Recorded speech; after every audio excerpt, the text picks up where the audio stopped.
वालेकुम नाज़रीन, welcome to the show economy in focus. मैं हूं आपकी मेज़बान नताशा। नाज़रीन, सबसे पहले बात करेंगे इंटरनेशनल मैरीटाइम कॉन्फ्रेंस के हवाले से, जिसमें तकरीबन 76 अरब रुपए की मालियत के मुफाहमती याददाश्तों पर दस्तखत किए गए, यानी कि MOU साइन किए गए। हम देख रहे हैं कि मैरीटाइम की जानिब से यानी कि ब्लू इकॉनमी पर फोकस पाकिस्तान का बढ़ता हुआ दिखाई दे रहा है। और अब इस इंटरनेशनल कॉन्फ्रेंस के अंदर आइडिया ये है कि पाकिस्तान अपनी ब्लू इकॉनमी के पोटेंशियल को भी वजह करे और साथ साथ इससे मुस्तफीद भी हो। अब हम देख रहे हैं कि डिफरेंट इसके अंदर एस्पेक्ट्स हैं, चाहे हम बात करें शिपमेंट एरिया को या हम बात करें फूड सेक्टर के हवाले से। तो ये दोनों ही चीज़ें हमारे लिए बहुत ज़्यादा एक फ़ायदेमंद साबित हो सकती हैं। और ऑफ कोर्स जब 76 बिलियन रुपीस जो है उसके MOU साइन हुए हैं, तो ये एक बहुत ही विन विन सिचुएशन है पाकिस्तान के लिए। आज इसके हवाले से हम बात करेंगे। साथ साथ हम बात कर रहे हैं सदर मुमलिकत के कतर को ज़राअत यानी कि एग्रीकल्चर के हवाले से और फूड सिक्योरिटी के हवाले से एक शराकत की, यानी कि जॉइंट वेंचर्स के हवाले से पेशकश की गई है। ऑफ कोर्स ये भी नीड ऑफ द आवर है। आप देख रहे थे कि इससे पहले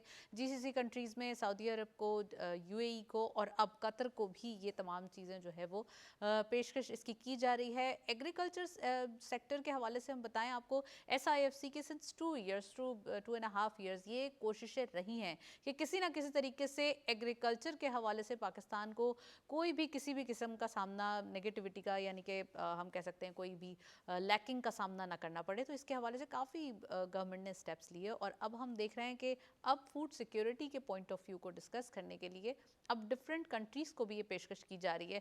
खासकर जो हमारे एक नियरली यानी हमारे रीजन के अंदर जो कंट्रीज़ हैं उनको ये पेशकश करना और साथ साथ उनसे अपने डिफरेंट बायलैटरल एस्पेक्ट से डिस्कस करना ये ज़रूरी है। हम देख रहे हैं B2B रिलेशन जैसे स्ट्रॉन्ग हो रहे हैं, वैसे ही हम भी इस हम कह सकते हैं हमारी जो परफॉर्मेंस है इकॉनमी की वो इस कदर बढ़ती हुई दिखाई दे रही है, जिसकी वजह से हम उनको फूड सिक्योरिटी के जो एक हम कह सकते हैं पर्सपेक्टिव में पेशकश कर रहे हैं।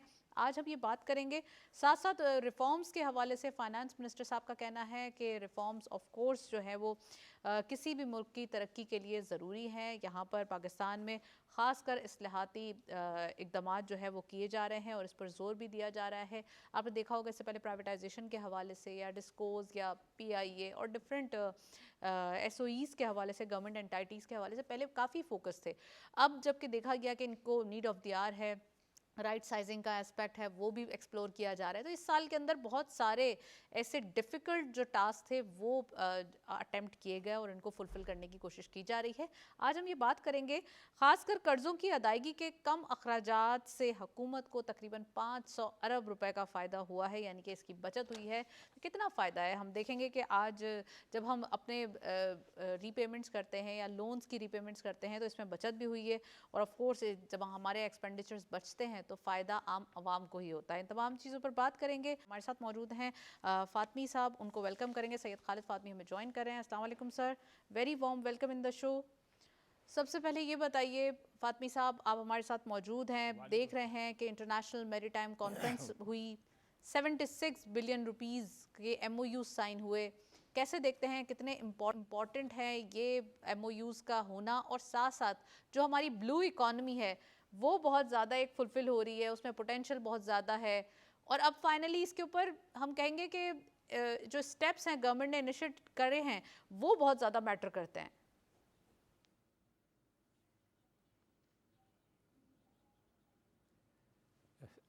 बिल्कुल आपने दुरुस्त फरमाया। किसी भी मुल्क के लिए मैरी टाइम इस वक्त जो है दुनिया में सबसे अहम। एक बात तो हमें समझनी चाहिए कि अब दुनिया में बहुत तेज़ी से जोग्राफियाई तब्दीलियाँ आ रही हैं। यूँ तो हम बचपन में भी पढ़ते रहे स्कूल में कि 3 हिस्सा पानी और 1 हिस्सा खुश्की होती, ज़मीन होता है।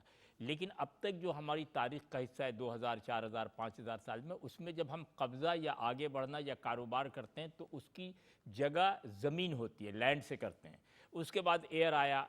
अब इस वक्त पूरी दुनिया में जो सारी जंग है, जो सारी समझे कंपटीशन है, जो सारी एक दूसरे से आगे बढ़ने की, वो है सही मानों में समुद्री रास्ते। पाकिस्तान में ये तकरीबन हर साल कॉन्फ्रेंस होती है। ये नॉर्मली हमारी जो नेवी है, पाकिस्तान नेवी, उसको अरेंज करती है, वही उसके सेम करता धरता है। लेकिन हमारी जो लोकल यानी प्रोविंशियल और सेंट्रल जो गवर्नमेंट है वो इसका साथ यानी मुआवनत करती। इस बार इसमें 45 ममालिक शामिल हुआ। मेरा ख्याल है आज से कोई 15-16 साल पहले 27, 28, फिर 35, 40, अब 45 ममालिक पूरी दुनिया से आए। इसमें जो सबसे जो शॉर्ट कमिंग है जो हम गलती देखते हैं या कह सकते हैं कमी है वो ये कि इससे हमारा जीडीपी मुश्किल से 1% है, जो नहीं होना चाहिए। इसी हवाले से इस बार बहुत जोर दिया गया और वफाकी वज़ीर जो हैं मनसूबाबंदी के हसन इकबाल साहब, उन्होंने अपनी तकरीर में ये बहुत वाज़े किया कि हमारा जो मिशन है वो ये है कि ये इसको जीडीपी के एरिए को बढ़ाया जाए। अच्छा समझ ले, पाकिस्तान जो जोग्राफियाई लिहाज से अजीब व गरीब जगह है, यानी ये पूरी दुनिया को किसी न किसी हवाले से, यानी हम मिडिल ईस्ट की तरफ भी, सेंट्रल एशिया की तरफ भी, साउथ ईस्ट एशिया की तरफ और दूसरी तरफ अफ्रीका को भी टच करते हैं समुद्री रास्ते से। तो हमारे पास तकरीबन यानी पूरा एरिया आप समझ लें 1000 मील का एरिया है जो हमारी पट्टी है समुंदर की, और तकरीबन 1,90,000 मुरब्बा मील है जो पूरा रेंज है।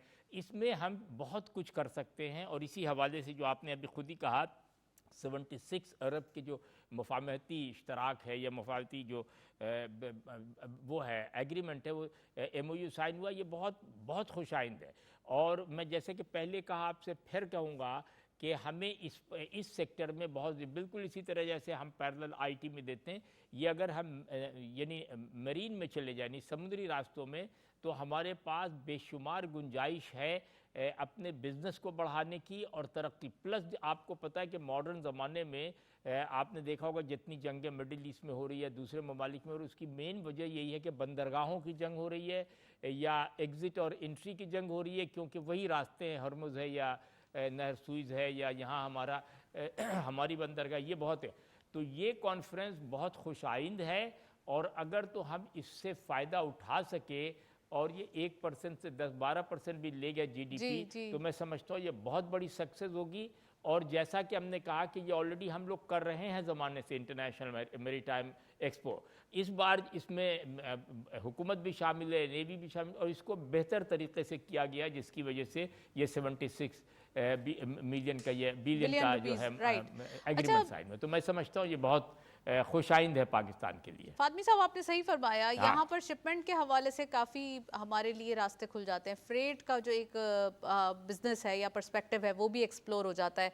दूसरा ये कि हमारे पास सी फूड के हवाले से जो मार्केट है वो बहुत बड़ी एक ओपन अप हो जाती है। आप समझते हैं जो हमारे MOU साइन हुए हैं, इससे हम पर ईयर बिजनेस बढ़ा सकेंगे? और ख़ासकर जो ये हम हर बार देखते हैं कि एक्सपोर्ट के अंदर हमारे पास एक ना एक सेक्टर ऐड ऑन हो रहा है, कभी IT सेक्टर ऐड ऑन हो जाता है, तो कभी हमारे पास कोई डिफरेंट सेक्टर्स ऐड ऑन हो जाते हैं। तो क्या ये जो मैरीटाइम यानी कि अगर हम बात करें या ब्लू इकोनॉमी के हवाले से बात करें, तो ये कितना एडिशन कर पाएगा हमारे लिए?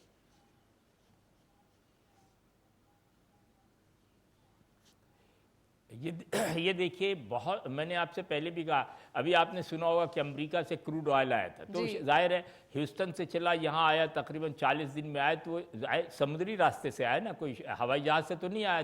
10 लाख टन जो आपने अभी इंपोर्ट किया है, जिसकी पहली ये थी और दूसरी खेप आने वाली है। तो मैं ये कह रहा हूँ कि समुद्री रास्ते इस वक्त पूरी दुनिया में 3 हवालों से बहुत अहम है। पहला हवाला ये है कि सिक्योरिटी उससे आपकी महफूज है, दूसरा हवाला ये कि आप ट्रेडिंग करते हैं, और तीसरा हवाला ये है कि बहुत सी चीज़ें जो आप बाई एयर या वज़न की वजह से या किसी हवाले से नहीं, जो कॉस्ट बहुत ज़्यादा हो जाती है, उसकी कॉस्ट मैनेजमेंट के लिए जो समुद्री रास्ता नहीं, बहरी रास्ता, ये बेहतर। आपने सी फूड कहा, मैं आपको बताऊं कि पाकिस्तान से सी फूड की इतनी गुंजाइश है और इतनी पूरी दुनिया में जाने की हमारे पास मौजूद है आउटलेट, कि अगर हमारे यहाँ है अच्छी फिशरीज़, बहुत अच्छा काम कर रही है। लॉबस्टर हमारे यहाँ बहुत आला क्वालिटी का है, जिसकी डिमांड यहाँ से लेके अमेरिका तक में बहुत ज़्यादा है। तो अगर तो हमने फूड पे, सी फूड पे और समुद्री रास्तों पे एक्सपोर्ट के हवाले से और इंपोर्ट के हवाले से इस इलाके को कवर किया, तो ये आप समझे जीडीपी बहुत आगे, 76 अरब तो कुछ नहीं, इससे बहुत ज़्यादा हम आगे निकल जाएंगे इंशाअल्लाह ताला। फातमी साहब, हम ये भी देख रहे हैं कि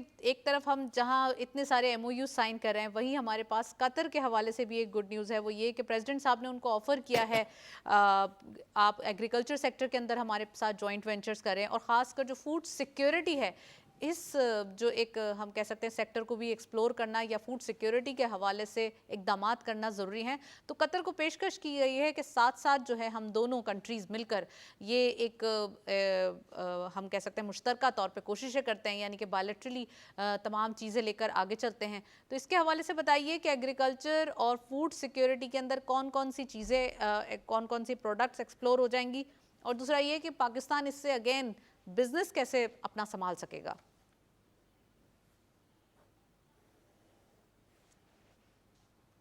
देखें ये हमारे सदर साहब आसिफ जरदारी साहब वहाँ मौजूद हैं, और अगर आपको याद होगा कि अभी आसिफ जरदारी साहब ने चीन का भी एक दौरा किया था, वहाँ भी इसी हवाले से बातचीत की थी कि किस तरह इश्तराक में हम बिज़नेस को काम कर सकते हैं, क्योंकि वो समझते हैं एक तरफ हमारे वज़ीर आज़म साहब, वज़ीर ख़जाना साहब और ये सदर साहब मुख्तलिफ़ एरियाज़ में काम कर रहे हैं जो बहुत फ्रूटफुल है।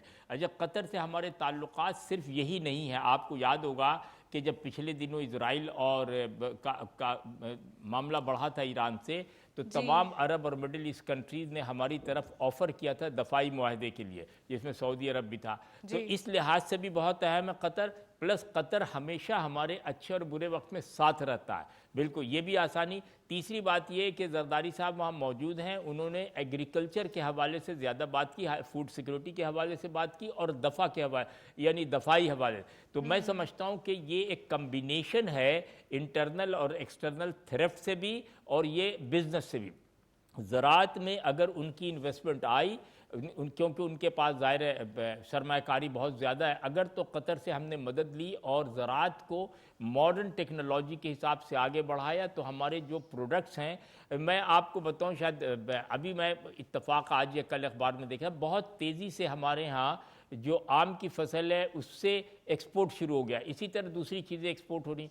तो हम बहुत फूड में भी, बहुत फूड सिक्योरिटी के हवाले से भी हम एक दूसरे की बहुत ज़्यादा मदद कर सकते हैं, जो बहुत बड़ा थ्रेट है पूरी दुनिया में। प्लस ये है कि हम उनसे एक्सपोर्ट और इंपोर्ट दोनों कर सकते हैं, मिल के काम कर सकते हैं। राइट। अच्छा, फातमी साहब, ये भी हम देख रहे हैं कि फाइनेंस मिनिस्टर साहब ने थोड़ा सा लोकली जो हम बात करें यानी कि अपनी गवर्नमेंट और अपनी जो एक तरक्की के हवाले से, तो हम देख रहे हैं कि रिफॉर्म्स को खासकर ऐसे इनिशिएटिव्स के ऊपर जोर दिया है जो कि ज़रूरी हैं, चाहे वो प्राइवेटाइजेशन के हवाले से हो, राइट साइजिंग ऑफ कोर्स जो हो चुकी है, बहुत ज़्यादा बचत गवर्नमेंट कर रही है, अपने एक्सपेंडिचर्स को कंट्रोल किया गया है, और साथ साथ वहीं हमारे पास ये भी है कि हम जितना जल्दी हो सके वो इकदामात करें, जैसे कैशलेस इकॉनमी के हवाले से या रिफॉर्म्स जो कि हमने FBR में भी किए। तो कैसा लग रहा है कि ये इकदामात पर जोर दिया है और तमाम जो ऐसे ही रिफॉर्म्स हैं इनको आगे लेके चलना होगा?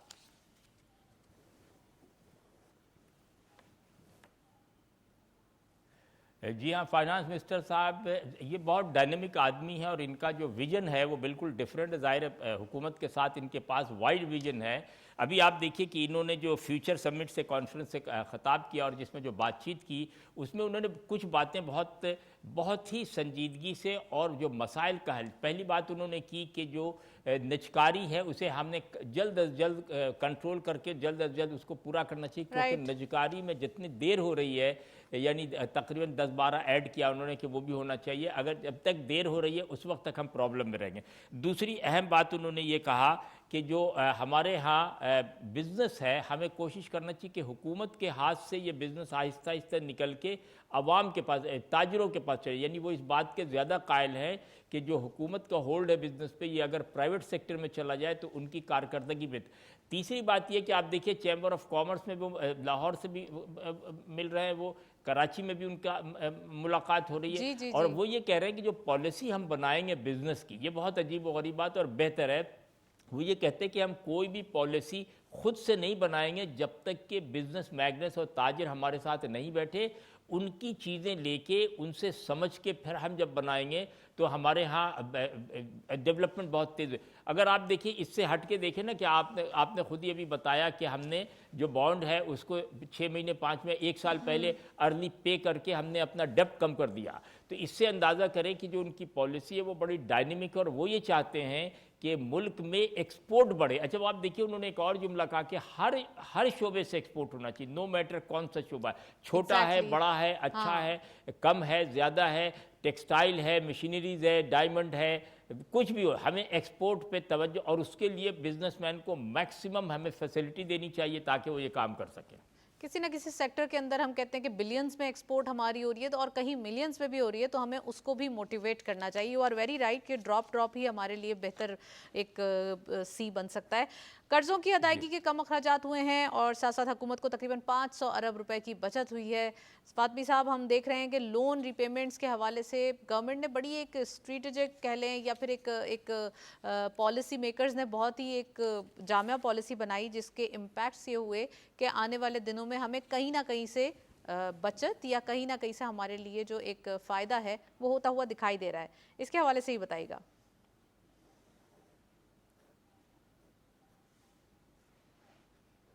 जी देखिए, मैंने आपसे कहा ना कि अब तक हम ये होता था, अगर आप तो ज़ाहिर ज़माने से प्रोग्राम कर रही हैं, कि हमें जो देना पड़ता था उसमें हमेशा हम डिले हो जाते थे। कभी-कभी जी। हमें उसे एडजस्ट कराना पड़ता था, कभी-कभी रिक्वेस्ट करनी पड़ती थी, कभी-कभी उसके इंटरेस्ट हेवी पे कर। ये पहली बार ऐसा है कि पेमेंट हमारी अर्ली जा रही है। और अगर आप देखें तो उसमें ये है कि 1633 अरब का कर्जा कबल अज़ वक़्त दिया, प्लस 500 अरब का उन्होंने अलग दे दिया, 5 साल पहले अदा कर दिया।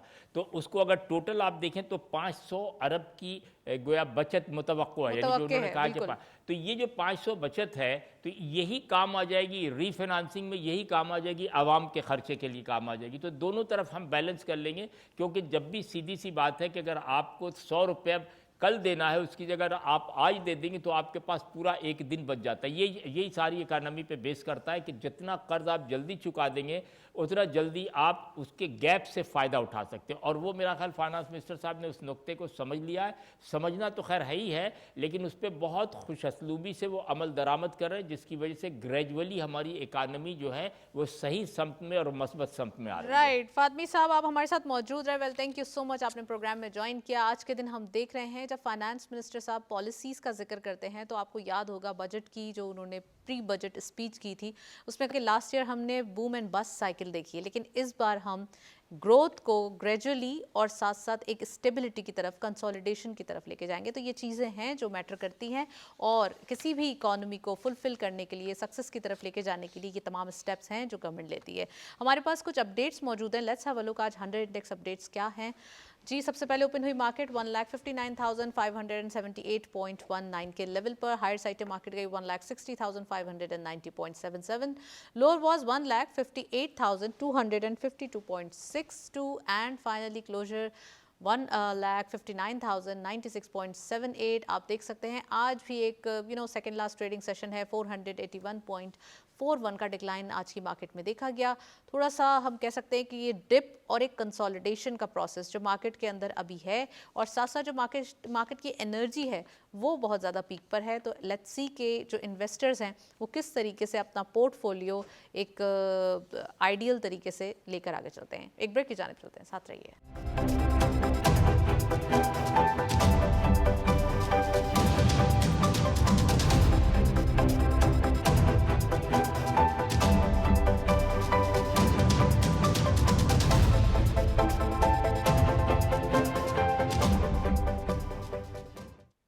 वेलकम बैक नाजरीन। हम आईएमएफ के हवाले से बात कर रहे हैं। आईएमएफ की बोर्ड की जानिब से 1.2 अरब डॉलर यानी कि 1.2 बिलियन डॉलर की किस्त की मंजूरी दिसंबर के जो एक हम कह सकते हैं कि यहाँ पर मुतवक्के है। ख़ासकर यहाँ ये देखना ज़रूरी है कि आईएमएफ की कंडीशनैलिटीज़ को फुलफ़िल करके स्टाफ लेवल एग्रीमेंट साइन करके और फिर उसके बाद फाइनली 1.2 बिलियन डॉलर दिसंबर मंथ में जब आ जाएंगे तो हमारे पास क्या क्या ट्रिगर्स होंगे जो कि इकॉनमी को मज़ीद बूस्टअप कर सकते हैं। आज इसके हवाले से हम बात करेंगे। ऑफ कोर्स सबसे पहले तो स्टॉक मार्केट इसको बहुत ज़्यादा पॉजिटिव लेगी, जो कि एक हमेशा ही इम्कानात होते हैं। साथ साथ हमारे पास इन्वेस्टमेंट की अपॉर्चुनिटीज़ और हमारी जब रिजर्व्स बढ़ते हैं तो ऑटोमेटिकली हमारी चीज़ें, रिपेमेंट्स जो हैं वो तमाम चीज़ें अलाइन हो जाती हैं। साथ साथ हम बात करेंगे सोस्ट ड्राई पोर्ट के हवाले से। ऑफ कोर्स ये लास्ट विलेज ऑफ पाकिस्तान है, यहाँ गिलगित बल्तिस्तान के करीब और ख़ासकर चाइना बॉर्डर के करीब ये जो ड्राई पोर्ट है, इससे अक्टूबर के मंथ में रिकॉर्ड किया गया 1.88 बिलियन रुपीस का रेवेन्यू, जो कि पाकिस्तान के लिए ये एक नया हम कह सकते हैं रेवेन्यू जनरेशन एस्पेक्ट बन चुका है। और यहाँ से हमारे पास जब ड्राई पोर्ट है और यहाँ से एक चाइना से भी हमारे करीब लगता है तो इससे आमदोरफ्त जो गाड़ियों की है या तमाम जो भी जितने टोल्स हैं वो भी फ़ायदा देते हैं। तो ये आज हम बात करेंगे कितना ज़्यादा बिजनेसेस हम कैप्चर मज़ीद कर सकते हैं। और साथ साथ मैनुअल टैक्स फाइलर्स के हवाले से हम बात करें, इनके रिटर्न के जमा कराने की तारीख में 30 नवंबर तक तौसी कर दी गई है। यानी कि जो मैनुअली जो हमारे रिटर्न फाइल कर रहे हैं तो ये एक उनके लिए लिए गुड न्यूज़ है कि finally they have the edge, कि अब उनके लिए 1 महीना मजीद बढ़ चुका है 30 नवंबर। इट्स अ गुड साइन कि किसी ना किसी तरीके से जो हमारे फाइलर्स हैं उनको एक इनकरेज किया जा रहा है कि आप आएँ और जो रह चुके हैं वो फाइल कर लें।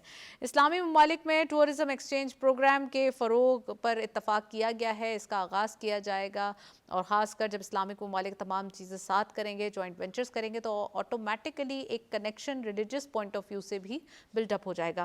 डिस्कस करेंगे, आज हमारे साथ मौजूद हैं in the studio guest Naeem Karim sahab, आप एस पी हैं, एनालिस्ट भी हैं, उनको वेलकम करेंगे। अस्सलाम वालेकुम, वेरी वार्म वेलकम नईम साहब। सबसे पहले हम बताएंगे IMF के प्रोग्राम के हवाले से बात करेंगे। देख रहे हैं $1.2 बिलियन की जो ट्रांच है वो दिसंबर में डिसबर्स होगी। कैसा लग रहा है कि तमाम चीज़ें एक हम कह सकते हैं ना ऑटोमेटिकली ऑन टाइम चीज़ें बेहतरी की तरफ जा रही हैं? देखिए, कंटिन्यूटी ऑफ डिस्कशन चल रही थी, आपको पता मिनिस्टर साहब भी गए भी हुए थे और कल भी मैंने देखा उनको बात कर रहे थे औरंगजेब साहब। तो अभी कंटिन्यूटी ऑफ लोन्स तो है ही है, समझ तो यही बात आती है कि चलें, लेकिन उसमें कुछ कंडीशंस हैं जिनको मीट करना है हमने, और उसके लिए फाइनली कहा गया कि गवर्नमेंट उसको मीट करने की कोशिश करेगी। स्पेशली गवर्नर्स के हवाले से है, वो करप्शन के हवाले से है, जो उन्होंने एक सिस्टम बनाया हुआ हम क्लियर करेंगे, तो उसकी बेस के ऊपर जाके फाइनली वही बीच में एक हर्डल थी जिसको हम क्लियर करना चाहते हैं। और मैं समझता हूँ ये तो पहली हमारी टास्क होना चाहिए था कि हमें जो इसकी गवर्नेंस को और उसकी जो क्लैरिटी है, उसकी जो बिल्कुल शफाफियत है, उसको सामने हम लेके आएँ जो भी हम लोन लेते हैं, और स्पेशली इसको लिंक भी किया जा रहा है क्लाइमेट के साथ। तो मैं समझता हूँ कि बेहतर है, एक एडिशन तो होगा हमारे फॉरेन रिजर्व्स के अंदर 1.2 बिलियन का, लेकिन अल्टीमेटली मेरा अपना पॉइंट ऑफ व्यू है कि थोड़ा सा हमें इससे भी थोड़ा सा आगे जाकर अपनी एक्सपोर्ट्स और अपनी रेवेन्यू की तरफ जाना पड़ेगा। वो तो ऑफ कोर्स उसके ऊपर तो कोशिशें चल रही हैं और उसके ऊपर काम किए जा रहे हैं, डेली बेसिस पे हम कॉन्फ्रेंसेस देख रहे हैं। खासकर मैं ड्राई पोर्ट सोस्ट जो हमारा ड्राई पोर्ट है, तो अक्टूबर में इसका रेवेन्यू रिकॉर्ड जो है वो एक कलेक्ट किया गया 1.88 बिलियन रुपीस। इसके ऊपर क्या कहेंगे? कहते हैं ना, कतरा कतरा जो है वो उसी से आपके जाके होते हैं 1.8 बिलियन से। इसी को हम कंटिन्यूटी में ले हैं ना, कि एक बॉर्डर है जो ड्राई पोर्ट के ऊपर हमने अभी इसको बनाया है। अभी इसी तरह के मजीद अगर हम बॉर्डर्स, हम जैसे हमारे बलूचिस्तान की मैं मिसाल देता हूँ कि हमारे पास मल्टीपल बॉर्डर्स हैं, 4 बॉर्डर्स वो हैं जो हमारे पास ऑलरेडी बने हुए हैं। लेकिन ये चाइना से करीब है ना, ये भी तो है ना बात यहाँ पर। बात है कि रेवेन्यू की बात करें, अगर रेवेन्यू की हम बात करें तो रेवेन्यू जनरेट करने के लिए हमारे पास मल्टीपल जो है ना चैनल्स अवेलेबल हैं, और ये कंटिन्यूटी जा रहे हैं वही। अगर CPEC बना है और CPEC से यही रूट हमने लेके जा रहे हैं और इसी रूट से जा रहे हैं, खंजराब की तरफ से लेके जा रहे हैं, तो ये हमारे कंटिन्यूटी के अंदर आएगा, जो पहले की नज़र नहीं आता था। एक वही पोर्ट हमें कराची पोर्ट नजर आता था कि वहाँ से रेवेन्यू जनरेट हो रहा है, हमारे पास वो कहीं से जनरेट नहीं और वो है, वो ऑलरेडी है, जगह पे वो 60% 70% तो वहीं से हमारे रेवेन्यू है, वो तो चलती रहेगी। बट ड्राई पोर्ट्स को नेबरिंग कंट्री के साथ कनेक्ट करना और वहाँ से रेवेन्यू जनरेट करना, मैं समझता हूँ बहुत बड़ी अचीवमेंट हमारे लिए है, और इसको हम बहुत आगे लेके जा सकते हैं। और जितनी जनरेशन हम कर सकते हैं, पाकिस्तान लाहौर ड्राई पोर्ट है, वो काफ़ी अरसे से जो इतना एक्टिव नहीं है जैसे पहले वो एक्टिव होता था, बहुत सारी उसके अंदर इश्यूज़ है, आपको पता है। तो मैं समझता आपका सियालकोट ड्राई पोर्ट था। तो ये जो ड्राई पोर्ट्स है ना, इस कॉन्सेप्ट को मैं समझता हूँ कि हमें एक तो इजी है लोगों के लिए एक्सेस हर सूबे के अंदर, शहर के नज़दीक होना, फिर उसकी वहाँ पे ट्रांसपोर्टेशन जो है, अगर वो थ्रू NLC आती है, थ्रू बॉन्डेड कैरियर आती है, उसमें भी सेविंग आप कर सकते हैं। आप रेलवे को मैं कहता हूँ एक्टिव करें। आगे विंटर सीजन आ जाएगा तो ड्राई पोर्ट का ज़्यादा वो एक देखिए, आप इसको एक्टिव करने की ज़रूरत है। 1.8 बिलियन अगर एक महीने के अंदर हम जनरेट करते हैं, हम इसी को एवरेज ले लेते हैं, तो हम जाके इसको आपके पास तकरीबन 25-24 बिलियन के ऊपर हम चले जाते हैं साल के ऊपर, अगर इसी को हम एवरेज लेके चलना शुरू हो जाते हैं। और फिर ट्रेंड एक आपका शुरू हो जाएगा ना। फिर ये कि सीजनल भी होगा, ज़ाहिर किसी सीज़न में ज़्यादा होगा, किसी सीज़न में कम होगा, जो कमोडिटीज़ उसके हिसाब से। लेकिन कोशिश तो यही है कि हमारी एक्सपोर्ट, हमारी इंपोर्ट ये सब बढ़ाई ही जाए, और ये हमारी इंपोर्ट ना बढ़ाएं तो ज़्यादा बेहतर है। मैं समझता हूँ कि एक्सपोर्ट को बढ़ाया जाए, रॉ मटेरियल इंपोर्ट हो। देखिए, रॉ मटेरियल की इंपोर्ट का जो जिसकी पैरिटी है, मैं समझता हूँ कि वो बैलेंस हमें करनी पड़ेगी, क्योंकि इस टाइम पे जो मेरे पास जो फिगर्स जो मैं समझता हूँ बिजनेस है, हम डबल इंपोर्ट कर रहे हैं। अगर हम 60 बिलियन के करीब जो इंपोर्ट कर रहे हैं, तो 30 बिलियन के करीब हमारी जो है एक्सपोर्ट है। तो जो हमारे पास वो जो आती है रेवेन्यू हमारी इनके थ्रू, अपना ट्रांसफर्स के थ्रू, वो सारी हमारी यहाँ पे खर्च हो जाती है। तो हम वही फिर 20, 21, 22, 10 बिलियंस के करीब चल रहे होते हैं एंड ऑफ द ईयर। तो हमें एक्सपोर्ट बढ़ानी है। वो आप तो AI हम तो कहाँ से कहाँ चले गए। हमारे जो यहाँ पे स्किल्स लोग मौजूद हैं, हमारे पास जो अपॉर्चुनिटीज़ मौजूद हैं, specially prime minister youth program के अंदर मैं बहुत कुछ देख रहा हूँ। तो एक्सपोर्ट अगर हम बढ़ा देते हैं, 10 बिलियन अगर हम IT से निकाल लेते हैं, इसी तरह एक सब्जेक्ट से हम ले लें, और एग्रीकल्चर के ऊपर जैसे हम काम कर रहे हैं अभी हम, कि एग्रीकल्चर के ऊपर में बहुत काम करना है, प्राइसेस भी फिक्स कर रहे हैं, लेकिन हम एक्सपोर्ट का मार्जिन अगर हम लोगों को दें, एक्सपोर्ट अपॉर्चुनिटी दें, हम अपनी यही चीज़ हमारी एक्सपोर्ट होती थी, राइस भी होता था और ये हमारी चीनी भी जाती थी, हम वीट भी एक्सपोर्ट करते थे। उसको चैनलाइज कर लें, स्पेशली विद अफगानिस्तान हम पे डिपेंडेंट है। मैं हमेशा कहता हूँ वो डिपेंडेंट है। हमें उसको कैश करना चाहिए विद चैनलाइज करके लीगल तरीके के साथ हम उनको जो भी एक्सपोर्ट करें वो हमारे लिए सबसे बेहतर अभी एक नेबरिंग कंट्रीज ईरान है और अफगानिस्तान है जहाँ हम दे सकते हैं, क्योंकि इधर से तो हम हमारी ट्रेड बंद है इंडिया के साथ और हमें ज़रूरत भी नहीं है, लेकिन इन 2 कंट्रीज़ के साथ कर सकते हैं। फिर अफगानिस्तान के आगे जो और रीजनल जो हमारी ट्रेड है उसको बढ़ाने के लिए कोशिशें की भी जा रही हैं। हम डेली बेसिस पे प्राइम मिनिस्टर साहब की मीटिंग या जो भी विजिट देखते हैं जा हम भी रहे हैं, बाकू इंटरनेशनली जाना है उन्होंने 2-3 दिनों में बाकू तो जितना हम विजिट्स देख रहे हैं उसके लिए ये एक क्यूमुलेटिव रिजल्ट तो यही है ना कि हमारे पास कि ट्रेड बढ़े, हमारी बायलैटरल रिलेशंस बढ़े। इन्वॉल्वमेंट असल में मैं चाहता हूँ जो स्टेक होल्डर्स एक्चुअल जो स्टेक होल्डर्स हैं उनकी इन्वॉल्वमेंट इसमें ज़्यादा होनी चाहिए। लास्ट टाइम मैं भी इनकी इसमें था जो मलेशिया का ट्रिप था, तो B2B में हम अगर जाते हैं लोगों के साथ तो वो ज़्यादा एग्रेसिवली लोग इसमें ना आएंगे। उसके इसमें भी उनके साथ है डेलीगेशन है जो जाएगा, तो रियल बिजनेसमैन थ्रू अपने चैम्बर, हमारे पास जो फेडरेशन के चैम्बर्स भी हैं और जो रीजनल चैम्बर्स हैं उनके थ्रू हम चलते हैं ना, तो मैं समझता हूँ कि वो रियल हमारी सक्सेस होगी। अच्छा नईम साहब, ये भी बताइए कि टैक्स के हवाले से जहां गवर्नमेंट बहुत सारे रिफॉर्म्स करती हुई दिखाई दी, वहीं टैक्स रिफॉर्म्स भी सबसे ज़्यादा सर फहरिस्त रहे और यहाँ पर मैनुअल टैक्स फाइलर्स के लिए रिटर्न जमा कराने की तारीख में 1 महीने की फिर से तौसी कर दी गई है। इसके हवाले से बताइए क्यों हमारे जो रिटर्न फाइल करने हैं जो मैनुअल हमारे या फिर हमारे जो ओवरऑल टैक्स पेयर्स हैं वो भी इस बात को समझ लें, और जो नॉन फाइलर हैं वो अब तक क्यों नहीं समझ पाए कि उनके लिए ज़रूरी है अपने असासाजात को डिक्लेयर करना। महसूलात गवर्नमेंट की प्रायोरिटी है ऑफ कोर्स। देखिए मेन बिजनेस जिनका आप कराची का अगर देखें ना और लाहौर का जो मार्केट्स है हमारी मेन जो है, वहाँ का जोड़िया बाज़ार ले लें, यहाँ का माल रोड के लें, अभी तक मैनुअल सिस्टम पे चल रहे हैं वो लोग। वही उनकी जनरेशन टू जनरेशन जो है ना वही बुक कीपिंग है, उनकी रजिस्टर है, वही फिलहाल है।